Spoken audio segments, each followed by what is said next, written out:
If you think that this is going to lose and burn stubborn belly fat, then you have been lied to, my friend. And in today's video, I want to show you the truth of how to really lose stubborn belly fat and burn body fat.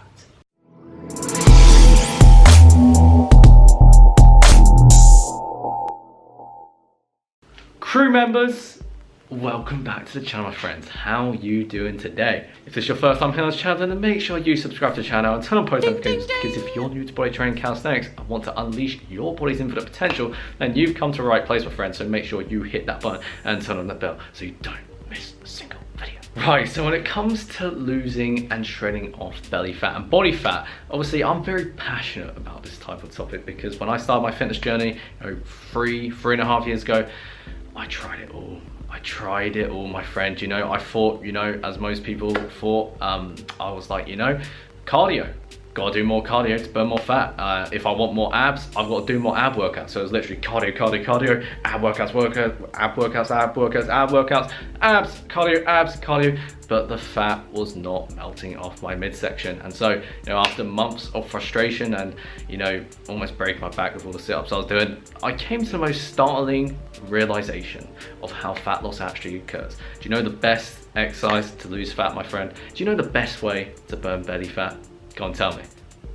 If you said the words a caloric deficit, then you are a winner chicken dinner, my friend, because that is what ultimately forces fat loss, a caloric deficit. And a calorie deficit is simply where you consume less calories than you burn. So an example, if I burn 2,600 calories a day, I would need to consume less than 2,600 calories a day in order to lose body fat. There's no other way.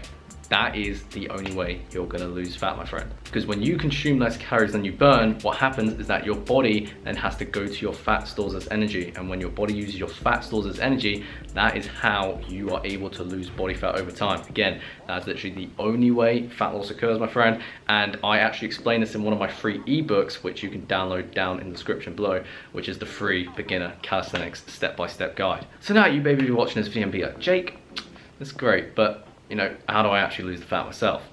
I'm glad you asked, because now I'm going to answer it for you, my friend. So when we look at fat loss and burning calories, really when it comes to calories, 3,500 calories adds up to 1 pound of fat. So when we look at losing body fat, that would mean that, typically speaking, if we wanted to lose 1 pound of fat per week, we would need to be in a 500 calorie deficit, because of course when you do 500 times 7, you get 3,500, which is 1 pound of fat. And this range can vary from person to person. So if someone who is, let's say, that quote unquote, I'm not going to say skinny fat, but if they're on, a leaner frame and they don't want to lose so much fat because they also want to build muscle, now of course you may want to consider a lower calorie deficit. So I'm talking maybe 250 calories, so you still have that energy to build lean muscle at the same time. But if you want to focus purely on weight loss, then you would want to consider a 500 calorie deficit a day, or maybe even 750 calories if you wanted to lose 1.5 pounds per week. But again, when it comes to fat loss, especially, the fast track is the longer roadmap. That didn't make sense. The long road is the fast road. No. Basically, if you want to lose body fat, you gotta take the longer approach, because it's more sustainable and it's actually gonna deliver results. So if you want to calculate how many calories you burn throughout a day, there are many apps and many websites which give you, a rough estimate of how many calories you typically burn throughout a day. Or what you could also do, which is, my personal favorite, which I advocate to clients as well, is just using MyFitnessPal, because that actually gives you the option to not only measure roughly how many calories you burn throughout a day, but also recommends how many calories you should consume, your macronutrients, all that good stuff. And so when we look at macronutrients, typically with fat loss, the usual protein intake for any individual who wants to build lean muscle and get lean is 0.8, so 0.8 to 1 gram of protein per pound of body weight. So if you take me as an example of 150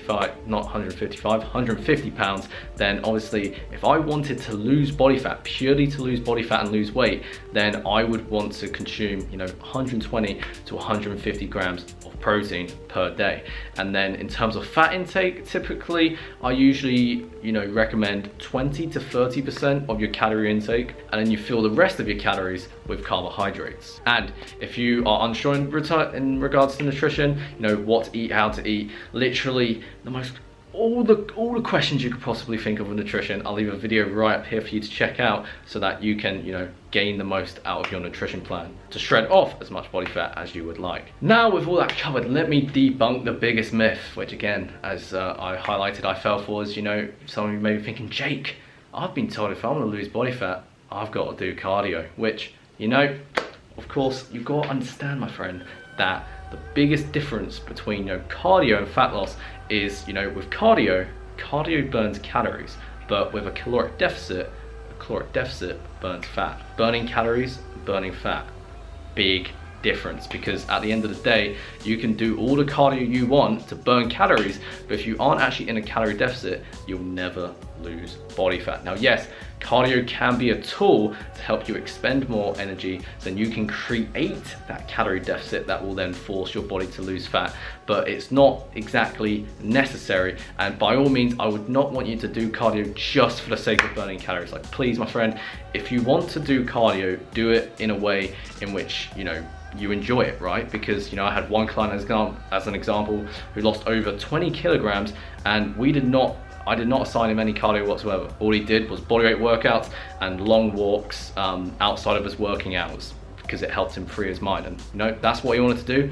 That's what he enjoyed doing. And as a result, he got awesome results. And so like I said, yes, you can do cardio. If anything, cardio is great for cardiovascular health, but don't do it purely for the sake of fat loss, my friend.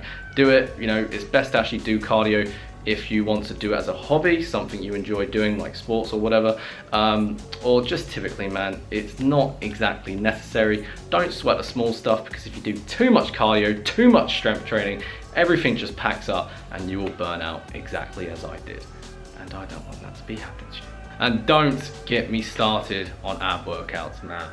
I've covered my thoughts on ab workouts in previous videos. I'm not going to go into this video, because what I would rather want to do is serve you and give you what you need with the most important factors for fat loss. So what you have to consider with losing fat and being in a calorie deficit, that your body is going to be in what's known as a catabolic state, a catabolic environment, when you are consuming less calories than you're burning. So inevitably, what's going to happen is that it's easier for your stress levels to rise, your cortisol levels to rise, that is, which can ultimately hinder the amount of fat you can lose. So my best recommendation for you is, if you want to lose as much fat as possible and maybe even pack on some lean muscle as you do it, that you want to keep cortisol levels low and then testosterone levels high, so you can keep burning fat without sticky plateaus and frustrations. Make sense? Sweet. So in regards to nutrition, then you want to make sure you are consuming good quality, whole foods that makes you feel fulfilled, so ultimately you feel very satiated and fulfilled with each meal you eat, to minimize the amount of cravings you get throughout the day. Sleep, you want to be getting at least 7 to 9, or as a good rule of thumb, 7 to 9 hours of sleep a night. And then going back to the nutrition side of things, water is going to be one of your best friends when it comes to fat loss, not only to help cure cravings, but also in the fact that your body needs a lot of water. And lastly, in terms of managing stress, the best way you're going to manage stress is by not overloading yourself with so much exercise, so much cardio, so much strength training, because ultimately, again, as I've done myself, you're just going to burn out, because your body is not going to be able to withstand so much intensity while actually having fewer calories to actually work from, right? Especially with fat loss, less is more. As long as you actually focus on what truly matters and you are in a consistent calorie deficit, your body will have no other option to lose body fat. That is it, my friend. And if you're looking for further support in regards to building a lean, muscular and confident body without having to go to an overcrowded gym, then of course I do offer online coaching, as well as free guides and resources, which you can all see down in the description below over at my website. And so, with that said, if you enjoyed this video and you like this content, then make sure to give this video a thumbs up and comment down below what was most helpful to you and what you want to see in the next, video or two, so that I can continuously serve you to a higher standard. Again, thank you so much for taking the time to watch this video, my friend, and as always, as a crew member of the Gainshare Express, keep moving forward.